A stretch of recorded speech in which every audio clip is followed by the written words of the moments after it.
Zdravo dragi moji, dobrodošli na kanal. Danas ćemo napraviti jako brzi ručak. Sve se priprema iz jedne, da li šerpe ili tiganja, zavisi šta koristite. Vrlo jednostavan i sastojci su krajnje jednostavni, tako da ostanite sa mnom. Potrebno je ili 3 bataka ili nešto piletine. Ja ovdje imam batak sa karabatkom, 3 velika. Tu ima otprilike oko 500 grama.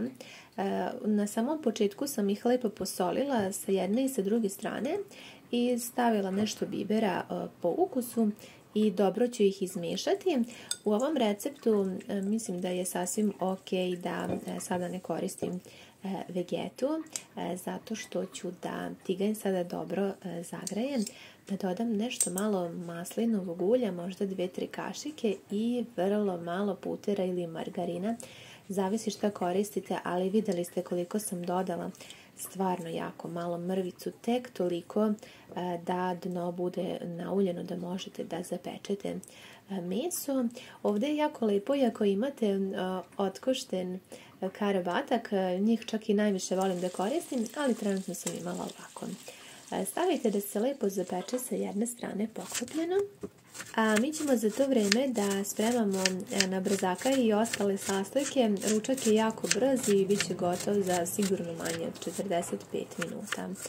Uzela sam jedan crni luk i poželjno bi bilo da ga što sitnije usitnite. Ja mislim da nisam mogla sitnije ovako, s obzirom da je sa nožem da ne koristim onog secka. Sada ćemo da proverimo batake. Pečemo ih tako dok lepo ne porumene, ne uhvate koricu, možda nekih par minuta.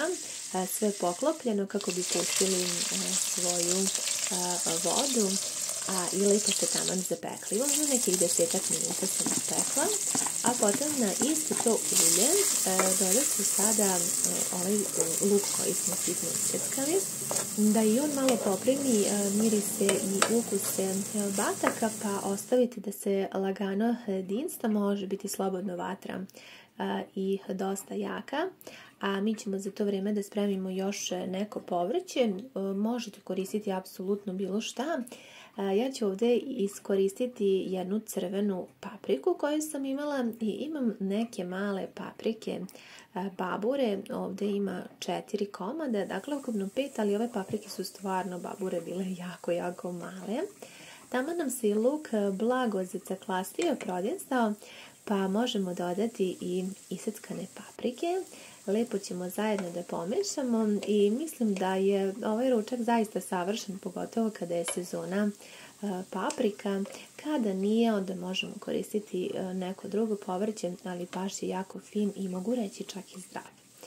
Malo ću da posolim paprike, trudim se da i ne koristim ni previše začina, jer baš želim da napravimo nešto malo zdravije. Poklopite paprike i ostavite da omekšaju, a mi ćemo spremiti još ako imate paradajz. Ovdje imam 2 paradajza koja su već dosta omekšala, pa ću ih iseckati na kockice i tako pripremiti. Umjesto 2 paradajza možete iskoristiti recimo i oko 150 ml paradajz soka, ali kao što sam već napomenula, želim da napravimo ručak što zdravije. Tako da sada dodajem i ovaj paradajz, pa možete još malo nešto začiniti. Malo ljute paprike ću dodati i nešto malo suvog bosiljka. Vi dodajte začine po vašem ukusu, meni su se tako baš lijepo uklopili.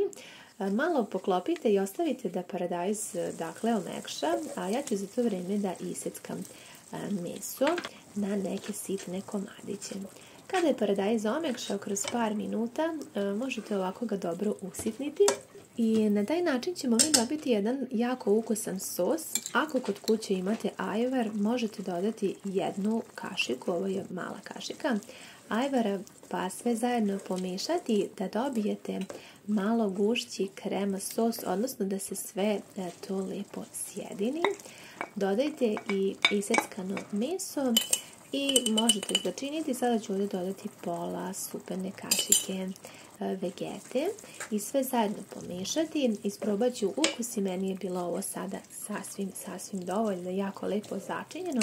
Malo blaža varijanta, nisam preterivala sa začinima i kažem, baš ćemo napraviti jedno jako savršeno ukusno jelo. Mislim da će vam se dopasti. Ja sam jako veliki ljubitelj, inače ovako kada pravim jela sa piletinom, ono tako bude i brzo gotova, poklopiti. I trebalo bi da se tako krčka možda nekih 25 minuta otprilike, dok piletina u potpunosti ne omekša zajedno sa povrćem. Koristit ću još i pastu. Ovdje imam neku vegansku, ona je bez aditiva, bez konzervansa, dosta je zdravija i iskoristit ću samo 200 grama. Vi možete bilo koju testeninu koju volite. Dovoljno je sasvim 200 grama i ispašće jako puno. Tako da nakon 25 minuta od kad smo meso dodali, sve se zajedno lepo ukrčkalo, možete dodati i pastu. Ovo je inače super način jer pravimo sve iz jedne posude pa je sve baš dosta brzo i jednostavno. Sipajte preko 400 ml vode ili između 350 i 400 ml, zavisi od testenine. Ja bih vam savjetovala da prvo sipate 350 ml pa da onda tako kuvate. Ostavite da pasta omekša, a mi ćemo napraviti jedan jako fini priliv koji ćemo dodati u samu pastu. Potrebno je oko 3 kašike ili grčkog jogurta, kisele pavlake, kiselog mlijeka, šta god imate. Unutra u ovaj grčki jogurt ja ću da dodam još i 2 kašike, to su male kašike, ajvara ili nekog namaza na bazi povrća. Ovo je neki namaz koji sam nedavno otkrila i jako je fin. Ima potpuno isti ukus kao ajvar, kao i teksturu, međutim nešto je blaži, nije mnogo začinjen, ali baš mi se sviđa. Ali možete, kažem, iskoristiti i 2 kašike ajvara, šta god da vi imate, pa sve zajedno pomešati i dobit ćete jednu jako fin i kremasti preliv koji ćemo koristiti za našu pastu, a s obzirom da sam vam rekla da pravimo nešto zdravije, mislim da će vam se jako dopasti. Ja sam se oduševila, iskreno ne znam ni kako mi je palo na pamet da pomešam jogurt i ajvar, ali verujte mi da je ispalo fantastično. Žela sam da napravim nešto laganije, a opet da me zasitim, tako da svoj ukus sam u potpunosti pogodila, a nadam se da ću i vaš. Otkrite sada i proverite kako se pasta kuva. Potrebno je možda nekih 10-12 minuta, zavisi od testenine koju koristite. Ono što je jako važno za ovaj sos da ga slučajno ne dodajete u jako vruću testeninu. Ja sam, kada je testenina bila skuvana al dente, dakle još malo onako tvrda, pokrila je i ostavila nekih možda 5 minuta da omekša i da se lepo zgusne.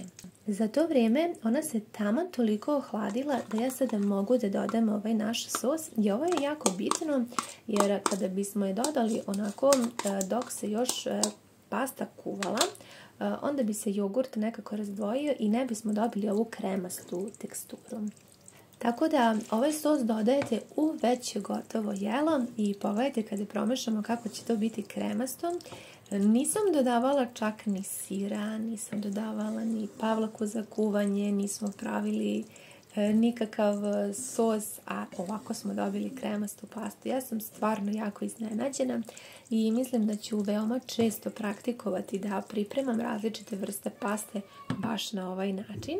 Možete još za kraj malo začiniti, dodat ću nešto malo peršuna, možete dodati mrvicu boseljka, origana, šta vi već volite da koristite, ili ukoliko imate svež, bit će još bolje.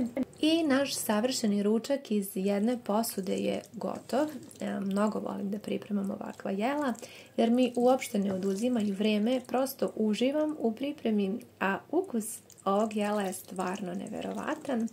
i da mi je neko pričao da ću ovako sa jogurtom da upotpunim jelo, mislim da mu ne bih verovala.